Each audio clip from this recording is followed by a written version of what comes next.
जन संघर्ष और आंदोलन परिचय। पिछले अध्यायों में हमने पढ़ा कि लोकतंत्र में सत्ता का बंटवारा क्यों जरूरी है और सरकार के अलग अलग अंग और विभिन्न सामाजिक समूह कैसे सत्ता में हिस्सेदारी करते हैं। इस अध्याय में हम इसी पिछली चर्चा को आगे बढ़ाते हुए देखेंगे कि सत्ताधारी स्वच्छंद नहीं है, वो अपने ऊपर पड़ने वाले प्रभाव और दबाव से वे मुक्त नहीं रह सकते। लोकतंत्र में अमूमन हितों और नजरिया का टकराव चलते रहता है। हितों और नजरियों के इस द्वंद्व की अभिव्यक्ति संगठित तरीके से होती है। जिनके पास सत्ता होती है उन्हें परस्पर विरोधी मांगों और दबाव में संतुलन बैठाना पड़ता है। इस अध्याय की शुरुआत में हम जानेंगे कि कैसे परस्पर विरोधी मांगों और दबावों के बीच लोकतंत्र आकार ग्रहण करता है। इस चर्चा के क्रम में हम यह भी जानेंगे कि आम नागरिक विभिन्न तरीकों तथा संगठनों के सहारे लोकतंत्र में अपनी भूमिका निभाते हैं। अध्याय में हम राजनीति को प्रभावित करने के अप्रत्यक्ष तरीके यानी दबाव, समूह और आंदोलन की चर्चा करेंगे। इस तरह हम अगले अध्याय की बातों के लिए तैयार होंगे जिसमें राजनीतिक सत्ता की राजनीतिक दलों के जरिए नियंत्रित करने यानी राज्य सत्ता को नियंत्रित करने के प्रत्यक्ष तरीकों की चर्चा की गई है। नेपाल और बोलीविया के में जन संघर्ष। क्या आपको पोलैंड में लोकतंत्र की जीत की कथा याद है? हमने इसके बारे में पिछली कक्षा 9th में की पुस्तक में पहले अध्याय में पढ़ा था। यह कहानी हमें लोकतंत्र की रचना में जनता की भूमिका की याद दिलाती है। आइए इस तरह की दो हालिया घटनाओं के बारे में पढ़ें और जानें कि लोकतंत्र में सत्ता का इस्तेमाल कैसे होता है। नेपाल में लोकतंत्र का आंदोलन सन 2006 के अप्रैल माह में नेपाल में एक विलक्षण जन आंदोलन उठा खड़ा हुआ। शायद आपको याद हो कि नेपाल लोकतंत्र की तीसरी लहर के देशों में एक है जहां लोकतंत्र 1990 के दशक में कायम हुआ। नेपाल में राजा औपचारिक रूप से राज्य का प्रधान बना रहा, लेकिन वास्तव में सत्ता का प्रयोग जनता के द्वारा निर्वाचित प्रतिनिधियों के हाथ में था। अत्यंतिक राजतंत्र से संवैधानिक राजतंत्र के इस संक्रमण को राजा वीरेंद्र ने स्वीकार कर लिया था, लेकिन शाही खानदान के एक रहस्यमय कत्लेआम में राजा वीरेंद्र की हत्या हो गई। नेपाल के नए राजा ज्ञानेंद्र लोकतांत्रिक शासन को स्वीकार करने के लिए तैयार नहीं थे। लोकतांत्रिक रूप से निर्वाचित सरकार की अलोकप्रियता और कमजोरी का उन्होंने फायदा उठाया। सन 2005 की फरवरी में राजा ज्ञानेंद्र ने तत्कालीन प्रधानमंत्री को अपदस्थ करके जनता द्वारा निर्वाचित सरकार को भंग कर दिया। 2006 की अप्रैल में जो आंदोलन उठ खड़ा हुआ उसका लक्ष्य शासन की बागडोर राजा के हाथ से लेकर दोबारा जनता के हाथों में सौंपना था। संसद की सभा सभी बड़ी राजनीतिक पार्टियों में एक 7 पार्टी अलायंस सप्तदलीय गठबंधन एसपीए बनाया और नेपाल की राजधानी काठमांडू में 4 दिन के बंद का आह्वान किया। इस प्रतिरोध ने जल्द ही अनियतकालीन बंद का रूप ले लिया और ये चित्र में नेपाल के जन आंदोलन दिखाया गया है। दूसरे चित्र में, तीसरे में भी देख सकते हैं और चौथे में नेपाल ये मीन बजराचार्य से लिया गया है। नेपाल के लोगों और राजनीतिक दल एक रैली में लोकतंत्र को बहाल की मांग करते हुए, इसमें माओवादियों, बागी तथा अन्य संगठन भी साथ हो लिए। लोग कर्फ्यू तोड़कर सड़कों पर उतर आए। तकरीबन 1 लाख लोग रोजाना एकजुट होकर लोकतंत्र की बहाली की मांग कर रहे थे और लोगों की इतनी बड़ी तादाद के आगे सुरक्षा बलों की एक न चल सकी। 21 अप्रैल के दिन आंदोलनकारियों की संख्या 3 से 5 लाख तक पहुंच गई और आंदोलनकारियों ने राजा को अल्टीमेट्स दे दिया। राजा ने आधे अधूरे मन से कुछ रियायतें देने की घोषणा की जिसे आंदोलन के नेताओं ने स्वीकार नहीं किया। नेता अपनी मांग पर अड़ी रहे कि संसद को बहाल किया जाए, सर्वदलीय सरकार बने तथा नई संविधान सभा का गठन हो। 24 अप्रैल 2006 को अल्टीमेट्स का अंतिम दिन था। इस दिन राजा तीनों मांगों को मानने के लिए बाध्य हुआ। एसपीए ने गिरिजा प्रसाद कोइराला को अंतरिम सरकार का प्रधानमंत्री चुना। संसद फिर बहाल हुई और इससे अपनी बैठक में कानून पारित किए इन कानूनों के सहारे राजा की अधिकांश शक्तियां वापस ले ली गई। नई संविधान सभा के निर्वाचन के तौर पर तरीकों पर एसपीए और माओवादियों के बीच सहमति बनी।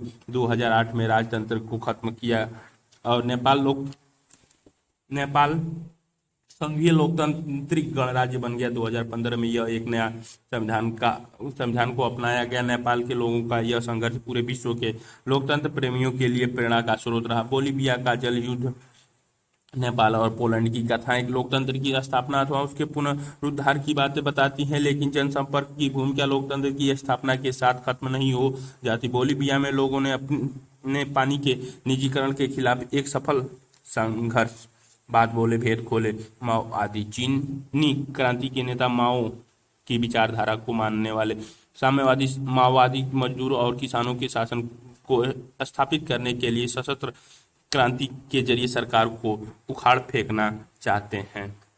सफल संघर्ष चलाया। इससे पता चलता है कि लोकतंत्र की जीवंतता से जनसंपर्क की अंदरूनी रिश्ता है। बोलीविया लातीनी अमेरिका का एक गरीब देश है। विश्व बैंक ने यहाँ का सरकार पर नगर पालिका द्वारा किया जा रही जलापूर्ति से अपना नियंत्रण छोड़ने के लिए दबाव डाला। सरकार ने बम्बा शहर में जलापूर्ति के अधिकार एक बहुराष्ट्रीय कंपनी को बेच दिया। इस कंपनी ने आनन फानन में पानी की कीमत में 4 गुना इजाफा कर दिया। अनेक लोगों का पानी का मासिक बिल 1000 रुपये तक जा पहुंचा, जबकि बोलीविया में लोगों की औसत आमदनी 5000 रुपये महीना है। इसके फलस्वरूप स्वतःस्फूर्त जन संघर्ष भड़क उठा। सन 2000 की जनवरी में श्रमिकों, मानवाधिकार कार्यकर्ताओं तथा सामुदायिक नेताओं के बीच एक गठबंधन ने ग्रहण किया और इस गठबंधन ने शहर में 4 दिन की कामयाब आम हड़ताल की। सरकार बातचीत के लिए राजी हुई और हड़ताल वापस ले ली गई। फिर भी कुछ हाथ नहीं लगा। फरवरी में फिर आंदोलन शुरू हुआ, लेकिन इस बार पुलिस ने बर्बरतापूर्वक दमन किया। अप्रैल में एक और हड़ताल हुई और सरकार ने मार्शल लॉ लगा दिया, लेकिन जनता की ताकत के आगे बहुराष्ट्रीय कंपनी के अधिकारों को शहर छोड़कर भागना पड़ा। सरकार को आंदोलनकारियों की सारी मांगें माननी पड़ी। बहुराष्ट्रीय कंपनी के साथ किया गया करार रद्द कर दिया गया और जलापूर्ति दोबारा नगर पालिका को सौंपकर पुरानी दरें कायम कर दी गई। इस आंदोलन को बोलीविया के जल युद्ध के नाम से जाना जाता है। ये चित्र में क्या आप यह बताना चाहते हैं कि हड़ताल, धरना प्रदर्शन और बंद जैसी चीजें लोकतंत्र के लिए अच्छी हैं? लोकतंत्र और संघर्ष, इन दोनों कथाओं का संदर्भ बड़ा अलग अलग है। नेपाल में चले आंदोलन का लक्ष्य लोकतंत्र को स्थापित करना था, जबकि बोलीविया के जन संघर्ष में एक निर्वाचित और लोकतांत्रिक सरकार को जनता की मांग मानने के लिए बाध्य किया गया। बोलीविया का जन संघर्ष सरकार की एक विशेष नीति के खिलाफ थी, जबकि नेपाल में चल रहे आंदोलन ने यह तय किया कि देश की जन राजनीति की नींव क्या होगी।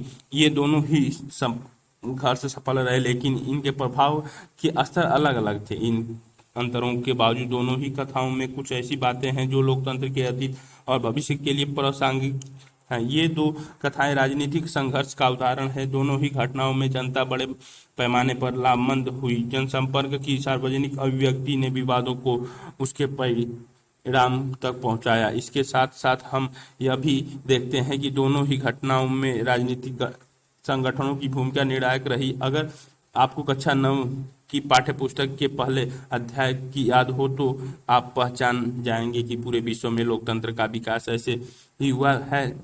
इस तरह हम इन दो उदाहरणों से कुछ सामान्य निष्कर्ष निकाल सकते हैं। लोकतंत्र का जनसंपर्क के जरिए विकास होता है।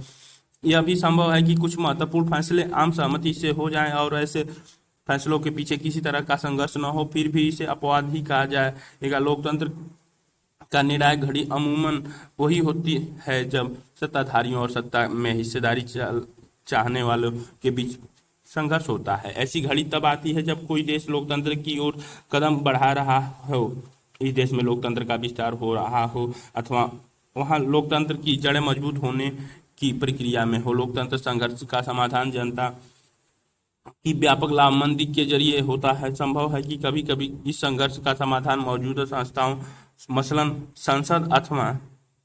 मसलन संसद अथवा न्यायपालिका के जरिए जरिए हो जाए। लेकिन जब विवाद ज्यादा गहन होता है तो ये संस्थाएं स्वयं उस विवाद का हिस्सा बन जाती हैं। में समाधान इन संस्थाओं के जरिए नहीं बल्कि उनके बाहरी यानी जनता के माध्यम से होता है।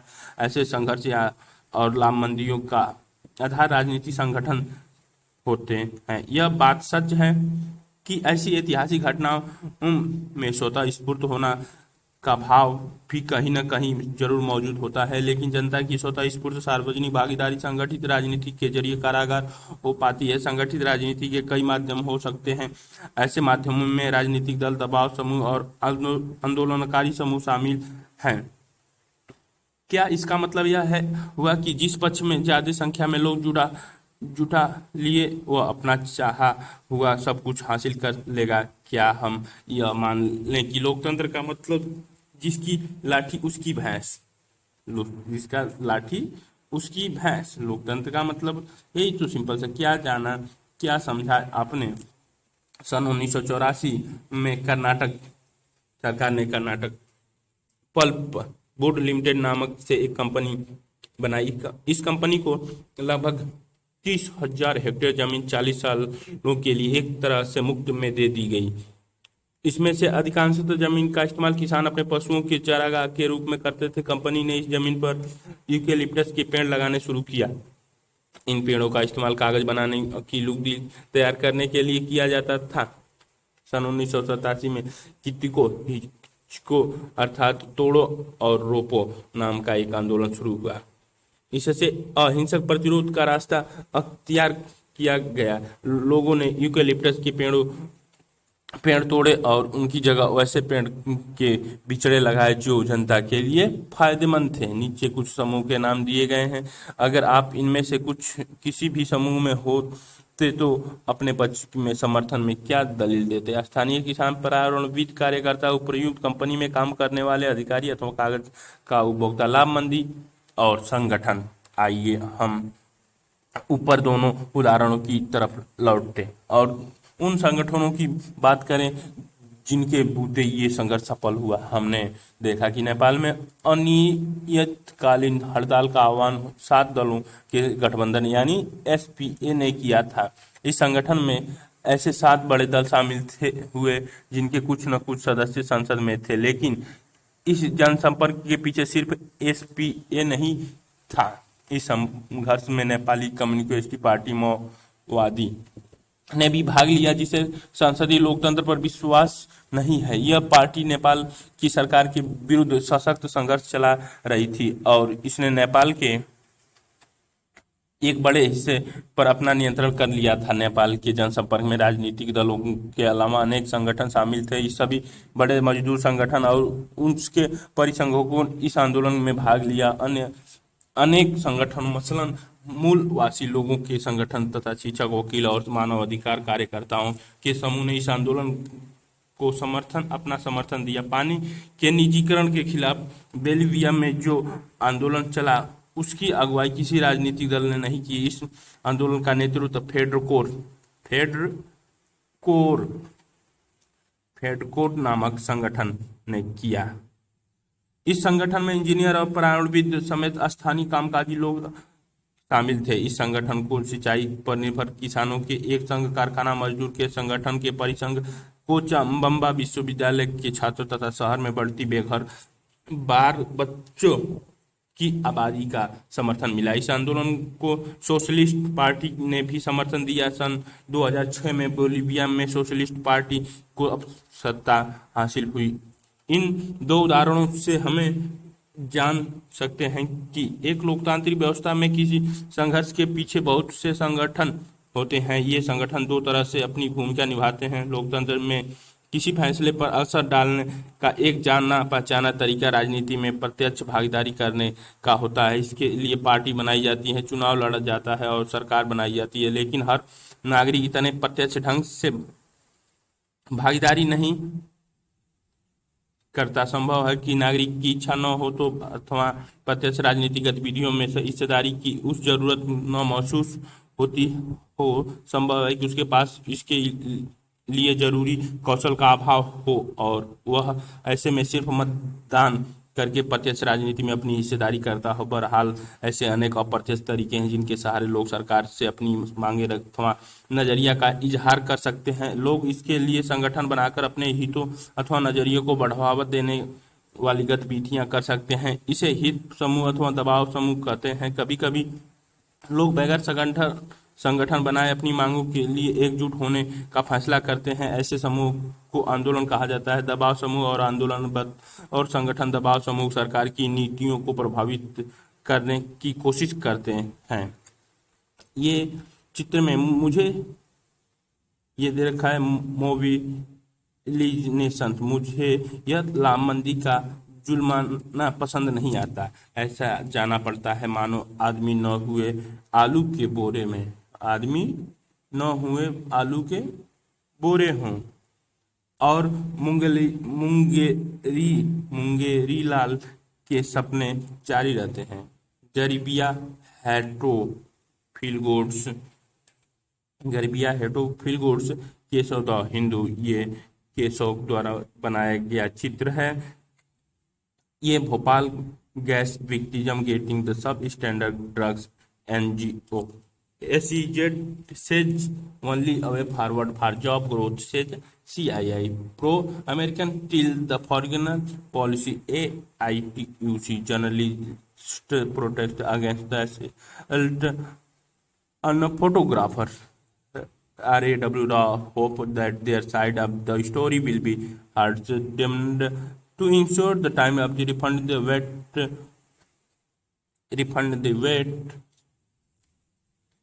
लेकिन राजनीतिक पार्टी के सामने दबाव समूह का लक्ष्य सत्ता पर प्रत्यक्ष नियंत्रण करने अथवा उसके हिस्सेदारी करने का नहीं होता। दबाव समूह का निर्माण तब होता है जब समान पेशे, हित, आकांक्षा अथवा मत के लोग एक समान उद्देश्य को प्राप्त करने के लिए एकजुट होते हैं। ऊपर की चर्चा में हमारा समान कुछ ऐसी बातें से हुआ जिसे हम संगठन नहीं कह सकते थे। नेपाल में हुए जन संघर्ष को लोकतंत्र के लिए दूसरे आंदोलन कहा गया।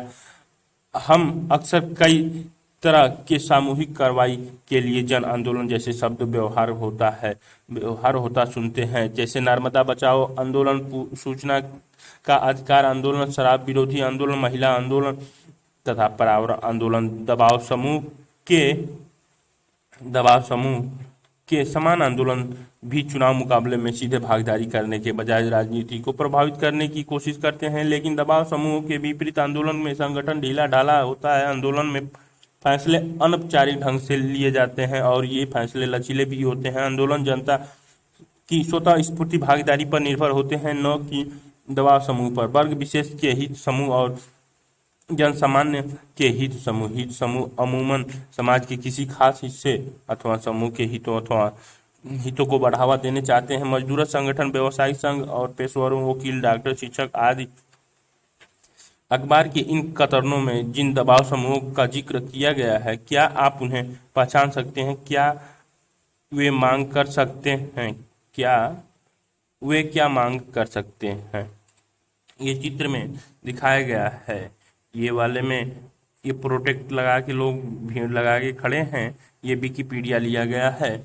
जमीन के अधिकार को लेकर विरोध प्रदर्शन। पश्चिमी जावा इंडोनेशिया के किसान सन 2004 में एक दिन पश्चिमी जावा इंडोनेशिया के लगभग 15,000 भूमिहीन किसानों इंडोनेशिया की राजधानी जकार्ता पहुंचे। किसान अपने परिवार के साथ आए थे और भूमि सुधार की मांग कर रहे थे। किसान का कहना था कि हमें अपने फार्म को वापस लौटा दिए जाएं। वे विश्व व्यापार संगठन और उसके विध्वंसक नियम कानून का विरोध कर रहे थे।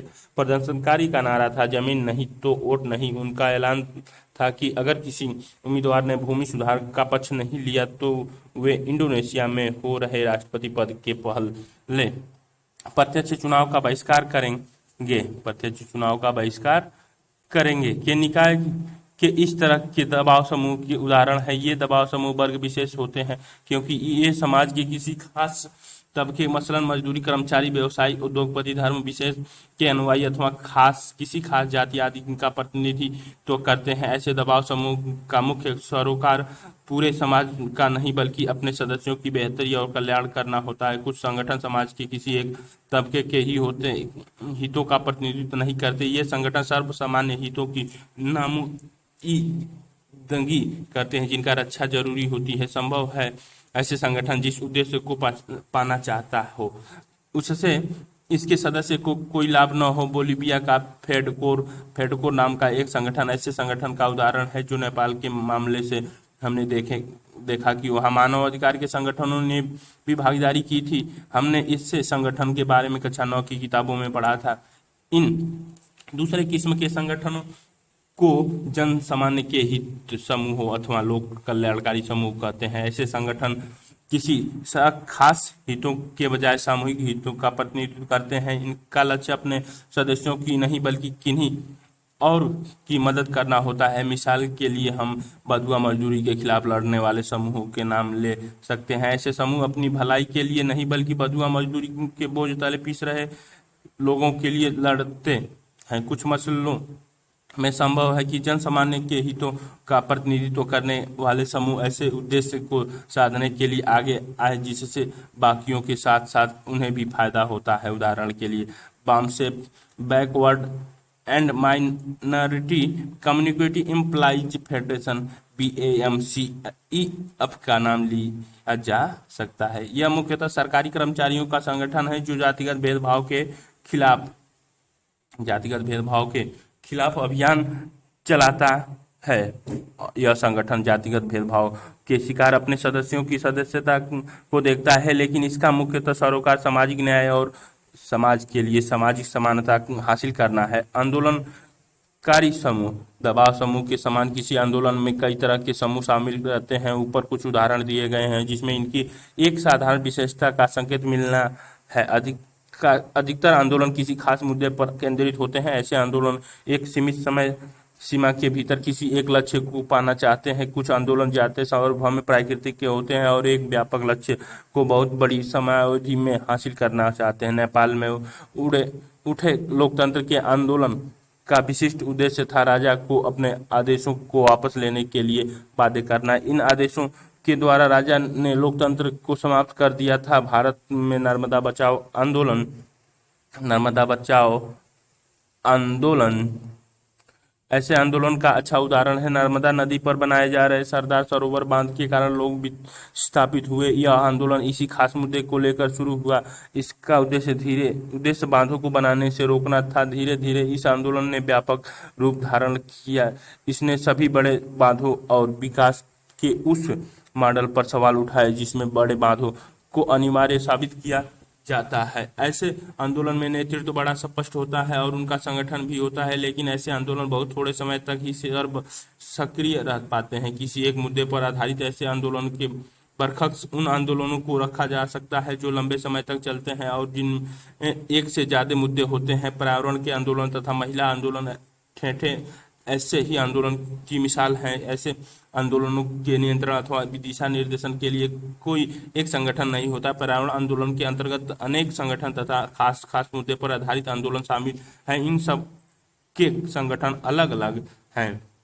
सामाजिक आंदोलन और दबाव समूह नागरिकों को कई तरह से लाभमंद करने की कोशिश करते हैं। इसे कोलाज में कुछ ऐसे ही तरीके दिखाए गए हैं। ये where are you dear one, शांति, और ये पीस, और इसमें जनहित गर्जे। तीनों बुकों में शांति की ही प्रतीक दिखाई गई है। ये इन सर्कुलरिज्म और ये कई लोकतांत्रिक सुरेश द हिंद से कई लोकतांत्रिक सरकारें अपने नागरिकों को सूचना का अधिकार RTI प्रदान करती है। सूचना का अधिकार अधिनियम 2005 द्वारा संसद द्वारा पारित एक ऐतिहासिक कानून है। नागरिक इस कानून के अंतर्गत सरकारी कार्यालयों से उनकी विभिन्न गतिविधियों की जानकारी प्राप्त कर सकते हैं। क्या आप ऐसे सोचते हैं कि कार्टून इस कानून के पालन में नौकरशाही की अवरोधी भूमिका को बढ़ा चढ़ाकर दिखाता है? नेतृत्व भी है और नीतिगत मामले पर अक्सर इनकी राय अलग अलग होती है। इसके बावजूद एक व्यापक उद्देश्य के ये साझेदारी है और इनका दृष्टिकोण एक जैसा है। इसकी वजह से इन्हें एक आंदोलन यानी पर्यावरण आंदोलन का नाम दिया जाता है। कभी कभी ऐसे व्यापक आंदोलन का एक ढीला ढाला सा सर्व समावेशी संगठन होता है। मिसाल के लिए national alliance for people's movement NAPM ऐसा ही संगठनों का संगठन है। विभिन्न मुद्दों पर संघर्ष कर रहे अनेक आंदोलनकारी समूह इस संगठन के घटक हैं। यह संगठन अपने देश में अनेक जन आंदोलन की गतिविधियों में तालमेल बैठाने का काम करता है। दबाव समूह और आंदोलन राजनीति पर कैसे असर डालते हैं? दबाव समूह और आंदोलन राजनीति पर कई तरह के असर डालते हैं। दबाव समूह और आंदोलन अपने लक्ष्य तथा गतिविधियों के लिए जनता का समर्थन और सहानुभूति हासिल करने की कोशिश करते हैं। इसके लिए सूचना अभियान चलाना, बैठक आयोजित करना अथवा अर्जी दायर करने जैसे तरीकों का सहारा लिया जाता है। ऐसे अधिकार समूह मीडिया को प्रभावित करने की कोशिश करते हैं ताकि उनके मसलों पर मीडिया ज़्यादा ध्यान दे। ऐसे समूह अक्सर हड़ताल अथवा सरकारी कामकाजों में बाधा पहुंचाने जैसे उपायों का ये mutual money power rule the roots in PDS से the RTI activity MP tribal seek full rights on protect land. हर आदिवासी हरिजन को जमीन पट्टा दो। Social audit uncovers irregularities in Rajasthan tribal वो the oppose the displace KSSP dam the transport in ADB loan. समाचार के इन कथनों में किन्हीं सामाजिक आंदोलन का जिक्र है। ये आंदोलन क्या प्रयास कर रहे हैं और समाज के किस तबके को लाभमंद करने की कोशिश कर रहे हैं। सहारा लेते हैं मजदूर संगठन, कर्मचारी संघ तथा अधिकतर आंदोलनकारी समूह अक्सर ऐसी युक्तियों का इस्तेमाल करते हैं कि सरकार उनकी मांगे की तरफ ध्यान देने के लिए बाध्य हो। व्यवसाय समूह अक्सर पेशेवर लॉबिस्ट नियुक्त करते हैं अथवा मांगे विज्ञापनों को प्रायोजित करते हैं। दबाव समूह अथवा आंदोलनकारी समूहों के कुछ व्यक्ति सरकार को सलाह देने वाली समितियों और आधिकारिक निकायों में शिरकत कर सकते हैं। हालांकि दबाव समूह और आंदोलन दल राजनीति में सीधे भाग नहीं लेते, लेकिन वे राजनीतिक दलों पर असर डालना चाहते हैं। अधिकतर आंदोलन किसी राजनीतिक दल से संबंध नहीं होते, लेकिन उनका एक राजनीतिक पक्ष होता है। आंदोलनों की राजनीतिक विचारधारा होती है और बड़े मुद्दों पर उनका राजनीतिक पक्ष होता है। राजनीतिक दल और दबाव समूह के बीच का रिश्ता कई रूप धारण कर सकता है, जिसमें कुछ प्रत्यक्ष होते हैं तो कुछ अप्रत्यक्ष। कुछ मामले में दबाव समूह राजनीतिक दलों द्वारा ही बनाए गए होते हैं अथवा उनका नेतृत्व राजनीतिक दलों के नेता करते हैं। कुछ दबाव समूह राजनीतिक दल की एक शाखा के रूप में काम करते हैं। उदाहरण के लिए भारत के अधिकतर मजदूर संगठन और छात्र संगठन या तो बड़े राजनीतिक दलों द्वारा बनाए गए हैं अथवा उनकी संबद्धता राजनीतिक दलों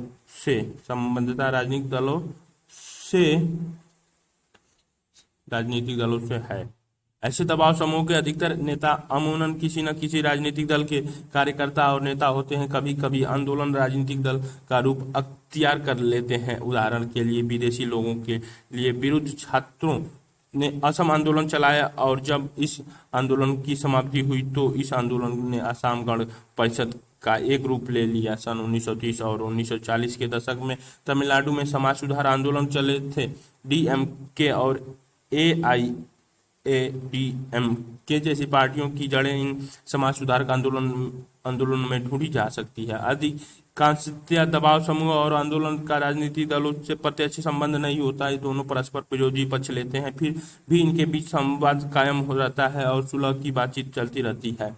आंदोलनकारी समूह ने नए नए मुद्दे उठाए हैं और राजनीतिक दलों ने इन मुद्दों को आगे बढ़ाया है। राजनीतिक दलों के अधिकतर नए नेता दबाव समूह अथवा आंदोलनकारी समूहों से आते हैं। क्या दबाव समूह और आंदोलनकारी के प्रभाव सकारात्मक होते हैं? शुरुआत तौर पर लग सकता है कि किसी एक ही तबके के हितों की नुमाइंदगी करने वाले दबाव समूह लोकतंत्र के लिए हितकर नहीं है। लोकतंत्र में किसी एक तबके दूरदर्शन, देश दूरदर्शन, किसी समाचार पत्र चैनल के समाचार एक हफ्ते तक लगातार देखें। निम्नलिखित क्षेत्र अथवा तबके की प्रतिनिधित्व करते आंदोलन अथवा दबाव समूह से जुड़ी खबरों की एक खाका तैयार करें। किसान, व्यापारी, मजदूर, उद्योग, पर्यावरण और महिला, इनमें से किसी जिक्र टेलीविजन के समाचारों में सबसे ज्यादा हुआ। किसी तबके अथवा हित समूह का जिक्र समाचारों में सबसे कम और टेलीविजन की जगह आप अखबार का भी इस्तेमाल कर सकते हैं। क्या समझा और क्या जाना आपने? ग्रीन बेल्ट, हरित पट्टी मूवमेंट के अंतर्गत पूरे केन्या में 3 करोड़ वृक्ष लगाए गए। इस आंदोलन के नेता बंगरी मथाई सरकारी अधिकारियों और राजनेताओं के रूप से बड़े नाखुश हैं। उनका कहना है कि सन 1970 और 1980 के दशक में जब मैं किसानों को वृक्षारोपण के लिए उत्साहित कर रही थी तो मुझे पता चला कि सरकार के भ्रष्ट कर्मचारी ही वन के अधिकांश विनाश के लिए जिम्मेदार हैं। इन लोगों ने अपने चहेते डेवलपर्स को जमीन और वृक्ष अवैध रूप से बेच रखे थे। सन 1990 के दशक में राष्ट्रपति डेनियल्स मोई की सरकार के कुछ तत्वों ने जातीय समुदाय को जमीन के सवाल पर आपस में लड़ाव दिया। इसमें रिफ्ट वैली के अनेक केन्यावासी की आजीविका और अधिकार जाते रहे।